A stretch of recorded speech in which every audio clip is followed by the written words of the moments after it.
Hey everybody, welcome back to Solid Performance Solutions. Welcome back from Amazon Accelerate. If you were out of last week, who I was, and I'll be talking about the 3 full days, plus another day or so on either side.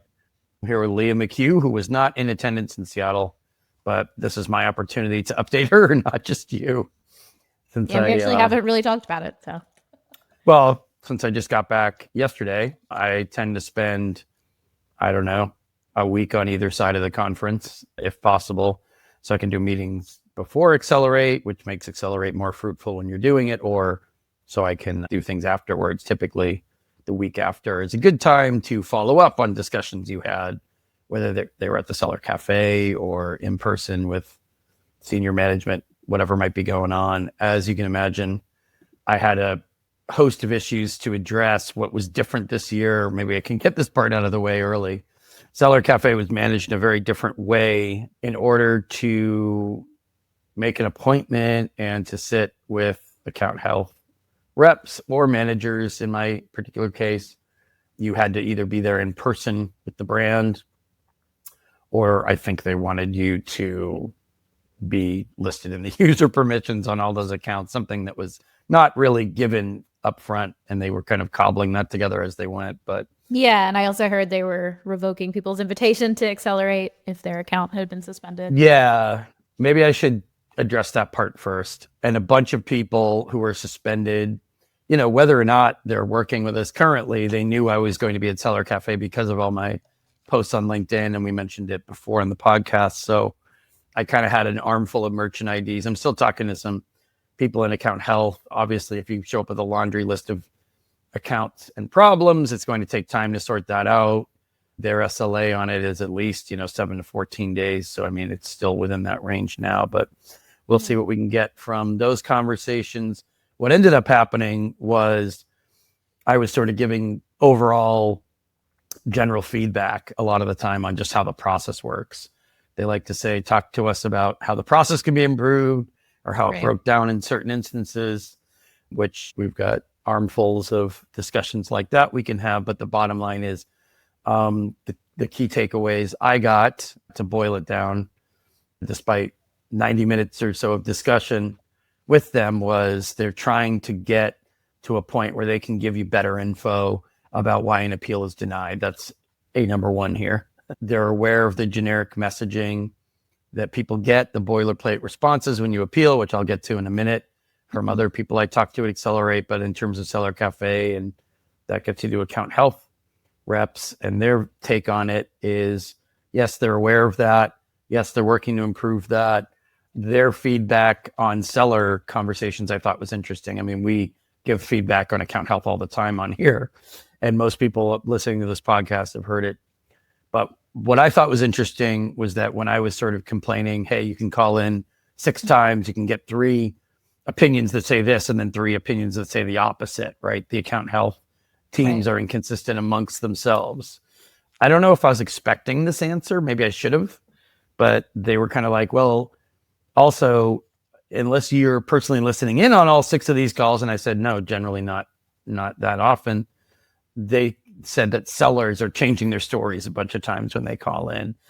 I take that to mean maybe sellers are focusing on different parts of the appeal or different parts of the problem. I don't know if that's changing their minds or changing their stories, but there's probably plenty of people out there who are being inconsistent. Yeah, I don't disagree. I'm sure that does happen, but also, does account health, are they not able to see what has been submitted? Shouldn't they be basing it off of that? like not what the person is saying on the call? Well, if people are going to complain, whether it's me or sellers, if people are going to complain about mixing and matching different types of guidance, and I think I was pretty clear about it in person. I was saying, look, we're not talking about modest modifications here. We're talking about night and day differences in the guidance, which I tried to drive home the notion that people are basing entire appeals on that guidance. And if it's wrong or mismatched or faulty, well, they're being told to base an entire appeal on that. Right. And so we had some of that, bumping heads on the, should you base your entire appeal? I think they would say base some of your appeal on that guidance, not all of it, number one. Number two, they know that you might get a call here or there that isn't that useful. I think they know you're going to keep calling back. I mean, from their side, their job is to reduce. What they told me is that they spend a certain amount of time figuring out why were there 5 or 6 or 7 calls to account health when maybe there could have been 2, like reduction of contact points. Yeah, I mean, it's actually something that I feel like we've been talking about for a long time, because I've always been sort of surprised how little Amazon seems to care about reducing number of contacts. Right. Like, I would have think it would be better for them in terms of number of staff that they need and in terms of how much money they're spending on this, to reduce how many times people have to call account health, to reduce how many times people have to submit appeals. And that's never really right. And that's never really seemed to be something that they were looking at the data on. So it's good to hear that they are finally looking at that, because yes, it is good for sellers, but Amazon's interested in what's good for them. And I would think that it would also help them to reduce this friction. I mean, they did make a point of saying a lot of sellers misunderstand. You're not talking to the decision maker. You're talking to guides and suggestions, and appeal reviews and comments is not what people want, but that's what you can expect. So I kind of like assured them, like, nah, I think, well, first of all, I think a lot of sellers understand that now. Maybe they didn't 2 years ago, but they do get it now. Yeah. And secondly, we're always talking about that. Like, you don't call and talk to somebody who's making a decision on your appeal. Right. And then because appeals are rejected with the generic messaging, maybe I'll segue into that piece, that puts them kind of back on their heels a bit, because they can sometimes maybe see why you're rejected, but they can't tell you. That's a big pain point. They're not allowed to share as much info as they would like.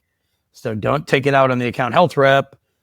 You know, your ire, if you have any, needs to be focused on someone else, which is the decision maker on the. Well, and in fairness to them, half the time, from what I've been told, half the time there aren't even notes as to why it was rejected. Yeah. Yeah, we didn't spend a lot of time talking about what they can see or can't see, because they don't want to get into that for obvious reasons. But I think they're willing to acknowledge, and they understand that there's some threadbare info that might indicate the appeal wasn't reviewed. It seemed like they thought it was interesting when I said, hey, I think most appeals are destined to be denied no matter what they say. I mean, that's something I say frequently. No, I agree. I don't know what they thought about that. But the bottom line is, if you know you can just repeatedly deny appeals and there's almost no accountability for the denials, which accountability would be Amazon's telling you why it was denied. That is a form of accountability. Right. Until that day, I'm assuming most appeals, there isn't much backtracking in terms of, did the investigator read it? Did they document in account annotations why they're rejected? I mean, from what we have seen and from what we have been told, they are judged on speed, and they are judged on not reinstating people who shouldn't have been reinstated. So that really does incentivize them to just deny as much as possible, because you can quickly deny somebody if you don't have to give a reason for the denial. Well, you're not going to get in trouble if you just deny everybody. I know it's been years since I worked there, but if I failed to reinstate somebody that should have been reinstated, I was accountable for that. And in my one-on-ones with my boss, I occasionally had comments and notes given to me like, well, looks like this could have been, we could have had this person up and running a week earlier. Maybe I was too hard on them, right?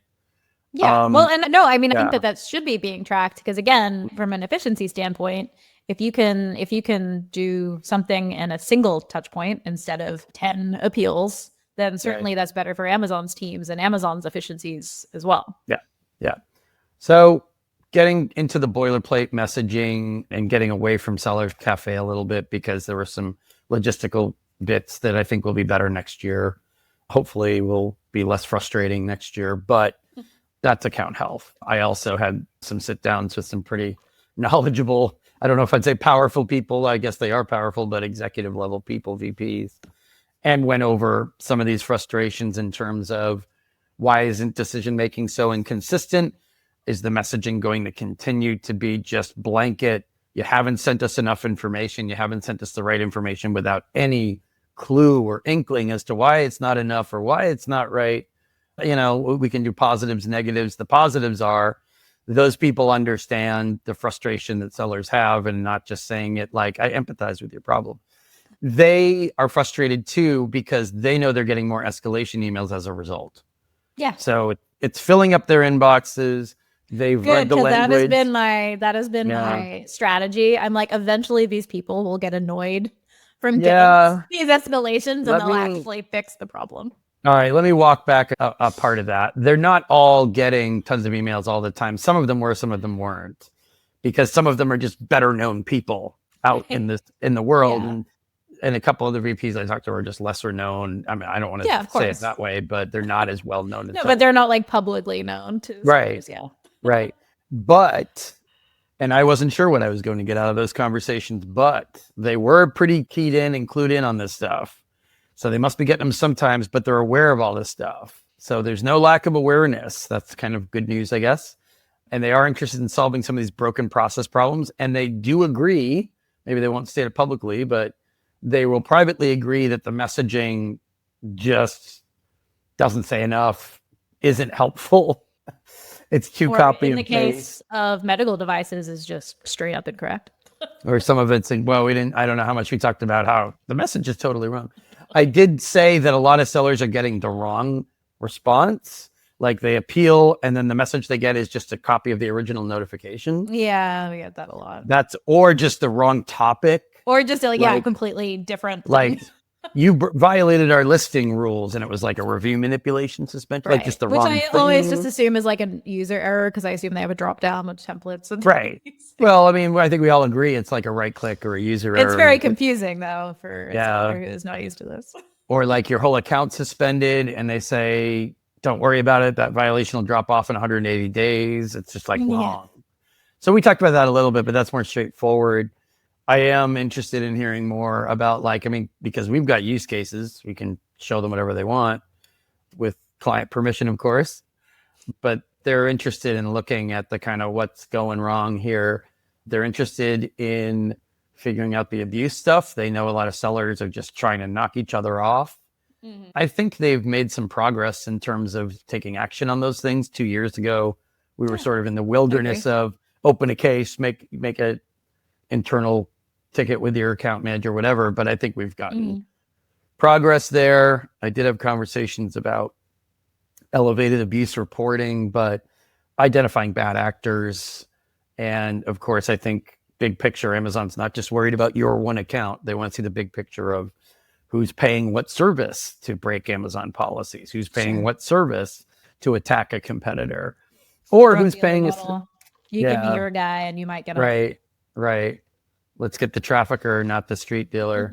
No, but the concept of, I mean, a lot of going back to review manipulation suspensions, a lot of that is about just naming names and putting service consult, companies, services, whatever, third party providers, I guess, into their hands so that they can do their own investigations of those people. So, which maybe gets me to another point about just closing the loop on review manipulation appeals and suspensions, which were rampant all summer and are still getting hammered out now. Anyone who's holding back info, they kind of said, look, we can tell you're holding back info. If you're going to dispute it, you need smoking gun evidence. You need clear cut, like show us we're wronged in a way that we agree within 5-10 seconds that this is botched internally. And the good news is, I mean, if that's what you have, you should get reinstated relatively soon and you can be on your way.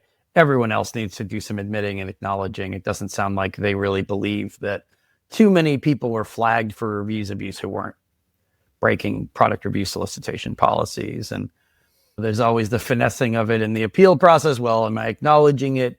Well, you don't acknowledge things that you never did. Obviously, you don't say you hired a third-party service if you never did it. But you have to present the methodology, and that all has to be detailed and specific. They kind of complained. A lot of these appeals are promises to do a better job or vague references to using a QR code the wrong way. It's like you got to be super specific with dates. When did it start? When did it end? How many reviews? Okay, you don't know how many? Give us the review IDs for however many reviews that you've already identified on your side, and then maybe try to point us in the direction for the rest of them. So that was interesting. And it's just, again, it's interesting to hear high-level Amazonians talk about sellers and kind of like, we already know what we need to do a better job of. I think they know without us constantly talking about it, what needs to be improved. just based on the emails and the complaints and what people Sure. put on LinkedIn. It's also just sellers need to think about improving communication. I did get a few people saying we're drowning in ChatGPT stuff. And of Yeah. course, well, they're using tools to decipher like who's using ChatGPT for appeals, but it's also not. often very obvious even without the tool. I mean, it's obvious to us because we're getting it from sellers and clients.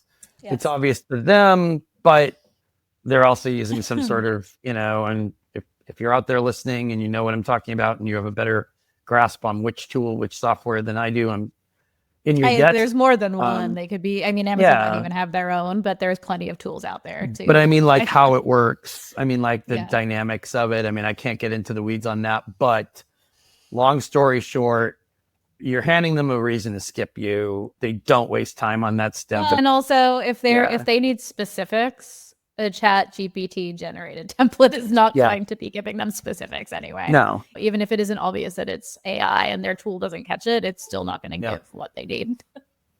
Yep. It's something that I think they're aware it's going to be around. It's not unrealistic, to think that there might be some elements like that used when you put some of this stuff together. But if you're just scraping the internet looking for appeal content, it's the same outcome as all the generic appeal boilerplate, canned responses, canned templates, all the stuff that we complained about the last few years about how worthless that stuff is. It's the same thing. They're just not, they're like, yeah, we can tell. We don't read those things. Same. Yeah. So it's just, maybe in the future, your bot will talk to their bot and that's how appeals will work, but we're not there yet. I don't know. I'm kind of curious. Did you, in the course of the week, since I wasn't checking in with you as much, did you see any interesting LinkedIn posts about Accelerate in terms of like positives, negatives? Because I'm laser focused on the appeals and suspension stuff. So I don't really spend that much time on LinkedIn. I was writing appeals. Right. So I did not really see that much. I did, when I check it, I did see that there were a lot of posts about Accelerate, but I wasn't really spending that much time. AI seller assistant. I saw that they're getting rid of commingled, which is good and long overdue. I actually was surprised how many sellers were happy about that, though, because in general, when I tell sellers not to use commingled, they don't like that I've told them that. But I'm glad they're getting rid of it because it caused a lot of problems for a lot of people. And then the seller assist, but I mean not to diss on Accelerate, but every single year they make some big announcement that everyone's excited about, and 9 times out of 10 it never happens.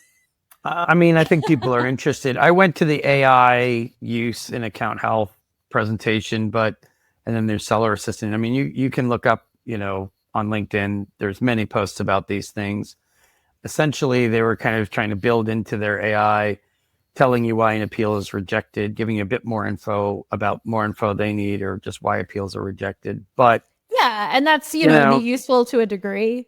I'm sure it's better than nothing. Well, I'll leave you with this because we're already kind of over time. We're seeing that they're interested in helping you interpret the account health dashboard. The biggest takeaway I got from the presentation, the breakout session I went to, was they're going to help you kind of clear away some noise and focus on what's the biggest threat, the biggest impact to your account health in your dashboard. So it's not just a bunch of ones and zeros anymore, or tens and zeros. It's going to be like more interpretation, not just like, here it all is, you go figure out what it means. Well, so we'll with restricted products, it says it has no impact on your account health, and then the next day your account is suspended. And I know by the time you hear this, even if you were in Seattle for Accelerate, some of this might feel old and dated in our every day's a new day culture with online posting, but we may revisit some of these topics. I want to just put that out there that some of these stories are still developing. Some of it's still unfolding. Some of the discussions I had in Seller Cafe are ongoing, and they do have a 14-day SLA. I keep forgetting what that is. They are going to come back. We'll be able to interpret results a little bit later. It's going to be maybe in October, not necessarily in September. So there's that. We may allude to, without doing hey, let's talk about Accelerate as if it's old news. This will be new news, number one. And number two, it's about networking, not just with other sellers. I know there's a heavy emphasis on going to events and networking with other sellers, but that's events where you don't have tons of Amazon people there that you can go to directly or network with. So this time around, I was able to network more with Amazonians. Thanks for listening in, everybody. If you want to accelerate, you want to give us your stories, let us know. And we will catch you next time.